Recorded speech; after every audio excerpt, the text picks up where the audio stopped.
Hi hello నమస్తే welcome to జనం మాట. నేను మీ స్వాతి. ఇప్పుడే మనం చూస్తున్నట్లయితే ఇంకా 30 డేస్ లో అయితే ఎలక్షన్స్ ఉన్నాయండి. మే 13th ఎలక్షన్స్ అయితే జరగబోతున్నాయి. ఇదిలా ఉండగా మనం చూస్తున్నట్టయితే ఆల్రెడీ అందరు నామినేషన్స్ అయితే వేయడం జరుగుతుంది. ఆల్రెడీ నామినేషన్స్ అనేవి ఎందుకు కూడా రావడం అయితే జరిగింది.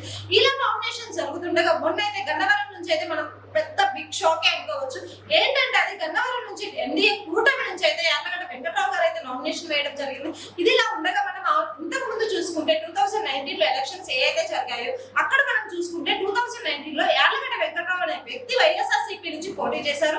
అలానే వల్లభనేని వంశీ గారు టీడీపీ నుంచి పోటీ చేశారు. వల్లభనేని వంశీ గారు 2019 లో భారీ మెజారిటీతో యార్లగడ్డ వెంకట్రావు మీద అయితే గెలుపైతే సాధించారు. ఇదిలా ఉండగా ఇప్పుడు వల్లభనేని వంశీ గారు టీడీపీలో వైఎస్ఆర్సీపీలోకి జాయిన్ అయ్యారు టీడీపీ నుంచి. అలానే యార్లగడ్డ వెంకట్రావు గారు వైఎస్ఆర్సీపీ నుంచి టీడీపీలోకి జాయిన్ అయ్యారు. వల్లభనేని వంశీ గారు టీడీపీ నుంచి వైఎస్ఆర్సీపీకి అయితే జాయిన్ అయ్యారు. ఇప్పుడు వీళ్ళు ఇలా పోటీ చేస్తుండగా ఎన్డీఏ కూటమి నుంచి గన్నవరం నుంచి అయితే ఎన్డీఏ కూటమి తరపున యార్లగడ్డ వెంకట్రావు గారు అయితే నామినేషన్ వేశారు. నామినేషన్ వేశాక బీజేపీ వాళ్ళని కానీ జనసేన వాళ్ళని కానీ పట్టించుకోవడం లేదు, మమ్మల్ని అసలు పలకరించట్లేదు, మా ఏవి వినడం లేదు అని చెప్పేసి వాళ్ళైతే ఆరోపణ చెందుతున్నారు.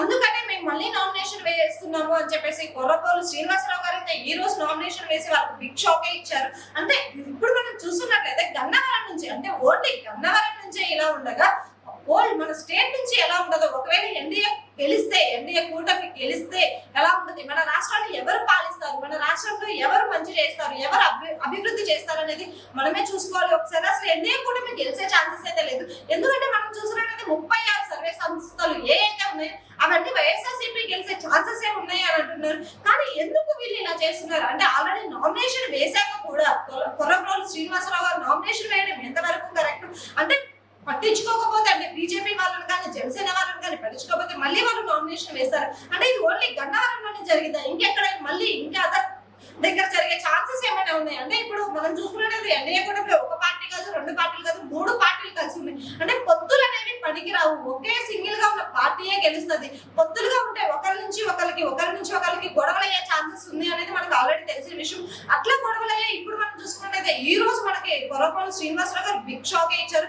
దీని నుంచి జనసేన అధికారులు ఎవరైతే ఉన్నారో వాళ్ళు అసలు మంచిగానే తీసుకోవట్లేదు. ఎందుకంటే యార్లగడ్డ వెంకట్రావు గారు ఆల్రెడీ వైఎస్ఆర్సీపీ నుంచి వచ్చి టీడీపీలోకి జాయిన్ అయ్యి కూడా మళ్ళీ నామినేషన్ ఛాన్స్ ఇచ్చి ఆయన చేత నామినేషన్ వేస్తే వాళ్ళు బీజేపీ వాళ్ళని జనసేన వాళ్ళని పట్టించుకోకపోవడం వరకు ఎంతవరకు కరెక్ట్, అసలు ఇది కరెక్టేనా, వాళ్ళని పట్టించుకుంటే ఏమవుతుంది అంటే ఇది గన్నవరంలో ఒక్క దగ్గరే జరిగే ఛాన్సెస్ ఉందా, మిగతా కూడా జరిగే ఛాన్సెస్ ఏమైనా ఉన్నాయి అనేది ఇంకా మనం చూడాలి. ముందు రోజుల్లో ఏమవుతుందో. అంటే 20 డేసే ఉంది ఎలక్షన్స్ కి. 28th డే అనేది ఎలక్షన్ డే, మే 13th.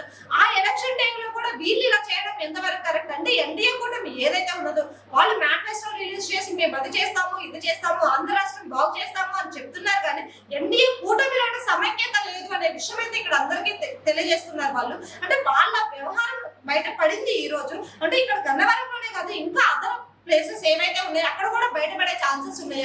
అక్కడ నుంచి కూడా ఆల్రెడీ టీడీపీ వాళ్ళు కావచ్చు, జనసేన వాళ్ళు కావచ్చు, బీజేపీ వాళ్ళు కావచ్చు, ఒక్కొక్క చోట ఒక్కొక్కరు నామినేషన్ అయితే వేసి ఉన్నారు. కాకపోతే అక్కడ కూడా ఏమైనా చిచ్చు రేగి మళ్ళీ ఆపోజిట్ వాళ్ళ కూటమిలో ఎవరైతే పార్టీ ఉన్నారో వాళ్ళు కూడా నామినేషన్స్ ఏదైతే ఉన్నారో వాళ్ళు కూడా మళ్ళీ వేసే ఛాన్సెస్ ఏమైనా ఉన్నాయి అనేవి చూడాలి. అసలు ఎన్డీఏ కూటమి గెలిస్తే మన ఆంధ్ర రాష్ట్రం ఏమవుతుంది అనేది ఒకసారి మీరే ఆలోచించుకోండి. అసలు మళ్ళీ నామినేషన్ వేయడం గురించి మీరేమనుకుంటున్నారు, మీ అభిప్రాయం అనేది మీ కామెంట్ బాక్స్ లో తెలియజేయండి. Thank you.